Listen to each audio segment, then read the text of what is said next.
ஆதா நியூஸ் நேயர்களுக்கு வணக்கம். நான் கவி பாரதி. தலைப்புச் செய்திகளை காணலாம். மாட்டுப் பொங்கலை ஒட்டி பசுக்களுக்கு பூஜை செய்து பொதுமக்கள் வழிபாடு. கிராமப்புறங்களில் களை கட்டியது கொண்டாட்டம். மதுரை பாலமேட்டில் கோலாகலமாக நடைபெற்ற ஜல்லிக்கட்டு விளையாட்டு. வெளிநாட்டு சுற்றுலா பயணிகளும் ஆர்வமுடன் கண்டுகளிப்பு. கும்பகோணம் அருகே மாட்டுப் பொங்கலை ஒட்டி ஒரே நேரத்தில் 1000 பசுமாடுகளுக்கு கோபூஜை. வாழைப்பழம், கரும்பு ஆகியவற்றை உணவாக கொடுத்து மக்கள் வழிபாடு. திருவள்ளுவர் தினத்தை ஒட்டி சென்னையில் நடைபெற்ற நிகழ்ச்சியில் முதலமைச்சர் மரியாதை. அமைச்சர்கள், மாநகர மேயர் உள்ளிட்டோரும் பங்கேற்பு. பழனிக்கு பாத யாத்திரை செல்லும் பக்தர்கள் 6000 பேருக்கு ஒரே நேரத்தில் அன்னதானம். அன்னதான சேவர்கள் நலச்சங்கம் ஏற்பாடு. இனி தொடர்வது விரிவான செய்திகள். கன்னியாகுமரி மாவட்டம் நாகர்கோவில் அருகே வெள்ளாடிச்சவளை கிராமத்தில் மாட்டுப்பொங்கல் பண்டிகை உற்சாகத்துடன் கொண்டாடப்பட்டது. விவசாயத்திற்கு உறுதுணையாக உள்ள மாடுகளுக்கு நன்றி தெரிவிக்கும் வகையில் கிராம மக்கள் மாடுகளின் கொம்புகளுக்கு வர்ணம் தீட்டியும் மாலைகள் அணிவித்தும் மண்பானைகளில் பொங்கலிட்டு அவற்றுக்கு பூஜை செய்தனர். அறுவடை திருவிழாவான பொங்கல் பண்டிகைக்கு கூடுதல் சிறப்பு சேர்ப்பது மாட்டுப்பொங்கல் ஆகும். கிராமங்களுக்கே உரித்தான அம்சங்களோடு தமிழகத்தின் கிராமப்புற பகுதிகளில் மாட்டுப்பொங்கல் இன்று களை கட்டியிருக்கிறது. மாட்டுப் பொங்கலையொட்டி மதுரை பாலமேட்டில் ஜல்லிக்கட்டு போட்டி கோலாகலமாக நடைபெற்றது. இதில் வெற்றி பெற்ற மாடுபிடி வீரர்களும் காளைகளின் உரிமையாளர்களுக்கும் பரிசு தொகைகளை அள்ளிச் சென்றனர். தைப்பொங்கல் திருநாளின் 2ஆம் நாளான இன்று பாலமேட்டு ஜல்லிக்கட்டு போட்டியை பொதுமக்கள் ஆர்வத்துடன் கண்டுகளித்தனர். மாடுபிடி வீரர்கள் காளைகளை வீரத்துடன் அடக்கி தங்க காசுகள், வெள்ளி நாணயம், டிவி, பிரிட்ஜ், சைக்கிள், பைக் போன்றவற்றை அள்ளிச் சென்றனர். போட்டியின் முடிவில் சிறந்த மாடுபிடி வீரருக்கு துணை முதலமைச்சரின் சார்பில் கார் பரிசு வழங்கப்பட்டது. இதேபோல் சிறந்த காளையின் உரிமையாளருக்கு முதலமைச்சரின் சார்பில் டிராக்டர் பரிசாக வழங்கப்பட்டது. பொங்கல் கொண்டாட்டத்தின் சிறப்பம்சமாக அவனியாபுரம் ஜல்லிக்கட்டை தொடர்ந்து மதுரை பாலமேட்டில் மாட்டுப்பொங்கல் தினமான இன்று ஜல்லிக்கட்டு வெகு விமர்சையாக நடந்து கொண்டிருக்கிறது. அது தொடர்பான மேலும் பல கூடுதல் விவரங்களை களத்தில் இருந்தபடி நமக்கு வழங்க காத்திருக்கிறார் எமது செய்தியாளர் உதயகுமார். அதனை தற்போது காணலாம். தொடர்ச்சியாக தமிழகத்தில் 3வது ஜல்லிக்கட்டு இன்று நடைபெற்று வருகிறது. குறிப்பாக காலை 7:40 மணிக்கு தொடங்கிய இந்த ஜல்லிக்கட்டு போட்டியானது விறுவிறுப்பாக நடைபெற்றிருக்கிறது. அது மட்டும் இல்லாமல் நேற்றைய தினத்தை விட இன்று ரசிகர்கள் பட்டாளம் என்பது அதிகமாக இருக்கிறது. குறிப்பாக பொதுமக்கள் அதிகமாக பார்வையாளராக இங்கு ஆங்காங்கே அரங்குகள் அமைக்கப்பட்டு மேடைகள் அமைக்கப்பட்டிருக்கிறது. குறிப்பாக இந்த பகுதி என்று சொல்லியிருந்தா இந்த பகுதியில் கூடிய மஞ்சள் ஆற்ற பகுதி என்று சொல்லக்கூடிய இந்த பகுதியில் தான் தற்போது நடைபெற்றது. கிட்டத்தட்ட 900 காளையர்கள் இந்த பகுதியில் ஜல்லிக்கட்டு போட்டியில் பங்கேற்றிருக்கார்கள். இப்படி விறுவிறுப்பாக பரபரப்பாக நடைபெற்றிருக்கக்கூடிய இந்த ஜல்லிக்கட்டு போட்டியில் தற்போது வரை ஒரு 3 பேர் காயமடைந்திருக்கிறார்கள். குறிப்பாக ஜல்லிக்கட்டு போட்டியில் பார்த்தீங்கன்னா வெள்ளி நாணயம், தங்க நாணயம், சைக்கிள், மோட்டார் பைக் உள்ளிட்ட பல்வேறு பரிசு பொருட்கள் இருக்கிறது. அதே போன்று சில்வர் அண்டா, ஸ்டீல் கவலை உள்ளிட்ட பல்வேறு பொருட்களும், பீரோ, கட்டல், மெத்தைகள், தலையணை உள்ளிட்ட பல்வேறு பொருட்கள் இங்கு பரிசு பொருட்களாக வழங்கப்பட்டிருக்கிறது. பெண்கள் வளர்க்கக்கூடிய அந்த காளை மாடுகளை பெண்களை ஊக்குவிக்கும் வகையில் அவர்களுக்கு பட்டுப்புடவைகள் பரிசாகவும் வழங்கப்பட்டு வருகிறது. தங்க நாணயம் பரிசாக வழங்கப்பட்டு வருகிறது. காலையிலிருந்து தற்போது வரை கிட்டத்தட்ட 3வது சுற்றானது நடைபெற்றிருக்கிறது.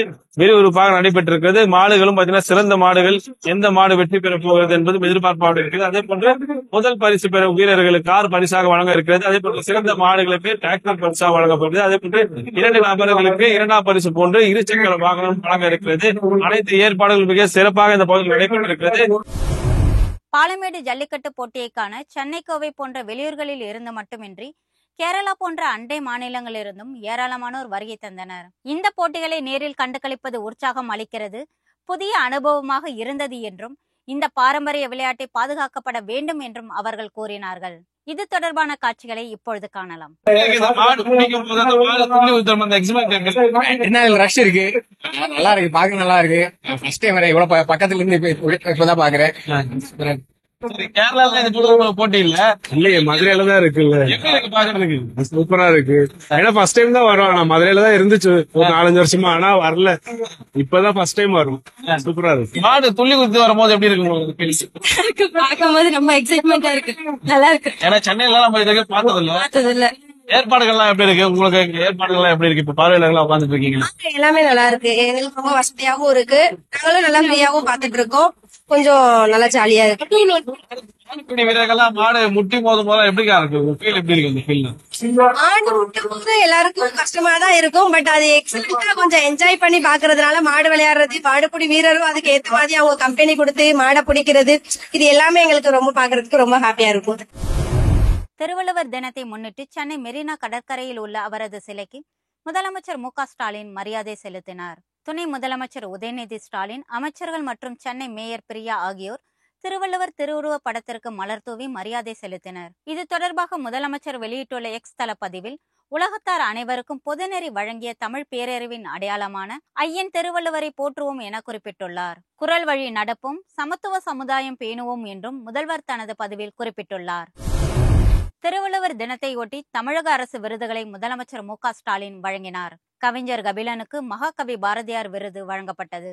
2025ஆம் ஆண்டிற்கான திருவள்ளுவர் விருது செந்தமிழ் செம்மல் பெரும்புலவர் மு படிக்காராமுக்கு வழங்கப்பட்டது.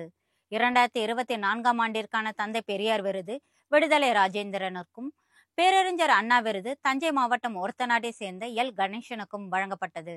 2024ஆம் ஆண்டிற்கான அண்ணல் அம்பேத்கர் விருது விசிக நாடாளுமன்ற உறுப்பினர் ரவிக்குமாருக்கும், கலைஞர் விருது முத்து வாவாசிக்கும் வழங்கப்பட்டன. இதேபோல் மேலும் பலர் விருதுகளை பெற்றனர்.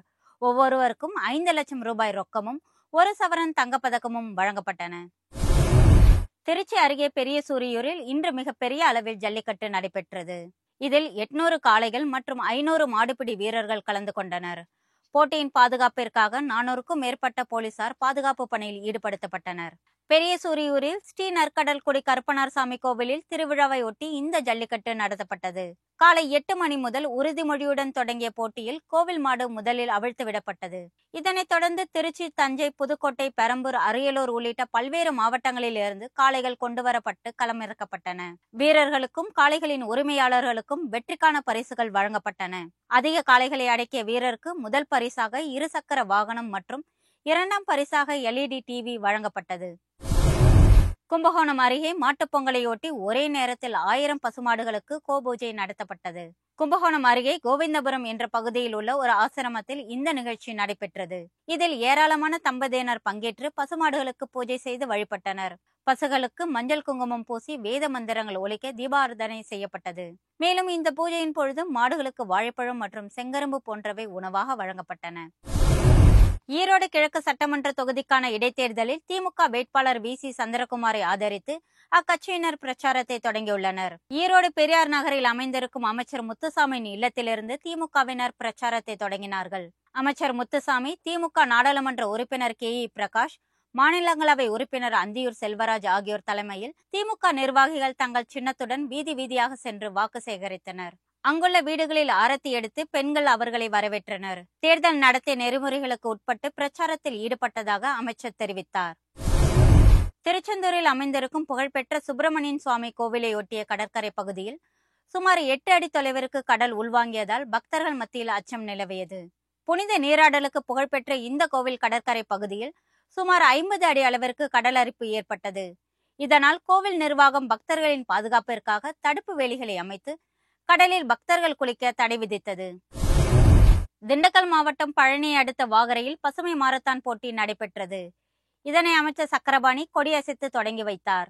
மரம் வளர்ப்பதின் அவசியம் குறித்து விழிப்புணர்வை ஏற்படுத்தும் வகையில் நடத்தப்பட்ட இந்த போட்டியில் சென்னை, கோவை, திருச்சி, கன்னியாகுமரி, ஈரோடு உள்ளிட்ட பல மாவட்டங்களில் இருந்து 500க்கும் மேற்பட்ட ஆண்களும் பெண்களும் கலந்து கொண்டனர். ஆண்களுக்கு 10 கிலோமீட்டர் தூரம் வரையிலும், பெண்களுக்கு 5 கிலோமீட்டர் தூரம் வரையிலும் மாரத்தான் நடைபெற்றது. ஈரோடு கருங்கல்பாளையத்தில் பழனிக்கு பாத யாத்திரை செல்லும் முருக பக்தர்கள் 6000த்திற்கும் மேற்பட்டோருக்கு அன்னதானம் வழங்கப்பட்டது. ஸ்ரீ முருகப்பெருமான் அன்னதான சமூக சேவகர்கள் நலசங்கம் சார்பாக இந்த நிகழ்ச்சிக்கு ஏற்பாடு செய்யப்பட்டது. மேலும் கோட்டை பத்திரகாளியம்மன் கோவில் சார்பாக பழனி யாத்திரைக்கு செல்லும் பக்தர்களுக்கு தேநீர் மற்றும் நொறுக்கு தீனி உணவுகளை அமைச்சர் முத்துசாமி வழங்கினார். சென்னையில் ஆபரண தங்கத்தின் விலை சவரனுக்கு 80 ரூபாய் உயர்ந்து 1 சவரன் 58,720 ரூபாய்க்கு விற்பனை செய்யப்படுகிறது. சென்னையில் நேற்று 22 கேரட் ஆபரண தங்கத்தின் விலை சவரனுக்கு 80 குறைந்து 1 சவரன் 58,640 ரூபாய்க்கு விற்பனையானது. இந்த நிலையில் சென்னையில் ஆபரண தங்கத்தின் விலை இன்று சவரனுக்கு 80 ரூபாய் உயர்ந்து 1 சவரன் 58,720 ரூபாய்க்கு விற்பனை செய்யப்படுகிறது. கிராமுக்கு 10 ரூபாய் உயர்ந்து 7,340 ரூபாய்க்கு விற்பனையாகிறது. இதேபோல் வெள்ளியின் விலையும் கிராமுக்கு 1 ரூபாய் உயர்ந்து 1 கிராம் 101 ரூபாய்க்கு விற்பனை செய்யப்படுகிறது. இத்துடன் ஆதன் செய்தி அறிக்கை நிறைவடைகிறது. வணக்கம்.